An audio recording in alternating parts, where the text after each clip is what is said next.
know, ridiculous. It took us 9 months, okay? And I loved every minute of those 9 months. It's going to take me 9 months to lose it, okay, y'all? And you know, and enjoy just being who you are. And I'm going to use that corny phrase that, yeah, the beauty comes from the inside. I'm going to end with what she touched upon. Yes, I am a former Miss Venezuela, but now I use that to train girls. And when I started coaching these young girls, I realized that through teaching them how to hold themselves better on the outside, I was affecting how they felt about themselves on the inside. And that's where I started incorporating. I thought, I'm not going to lie, I thought it's a beauty pageant, I'm going to have to concentrate just on the superficial things to teach them how to look and stand out on stage. And what I found was that I had to incorporate a huge self-esteem, motivational speaking part into my coaching to get them to even have the right attitude that I needed, because what was showing up there wasn't what we're visually seeing superficially. It was the attitude that was coming from the inside. That is what would make them stand out and ultimately make them the winner. It was all about that, you know, really developing that self-esteem. So I would encourage the media, again, to steer away from showing unnatural images, and if they're going to do that, then at the very least, warn.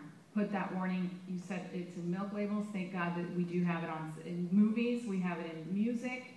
So it's really, really important to start in the media, to start doing that. And as parents at home, I did it, you know, my very personal reason for being on Survivor was to set an example to my children. But what I found is that, yes, that, you know, God gave me this gift now to use that very, you know, that very public image to try, hopefully, to inspire and empower other women to be positive, that they are survivors, that you're out there and you can do whatever you set your mind to if you feel healthy about yourself. And that's got to come also from yourself. So I think that thank you, Rita. That would be mine. You can see my very passionate. Yeah. I'm Latin. I've got that passion there too. I can't help it. And she lets it show, and that's part of, you know. And I want to mention that, you know, in television, when I was graduating, there was a ton of beautiful young women all graduating from college at LSU and other colleges across the country, and it seemed insurmountable that me, you know, I didn't wear makeup back then. I was kind of what you would call granola. Would end up on television anchoring. It was just inconceivable to me, because there were so many beautiful, more polished, poised people in my industry looking for a job.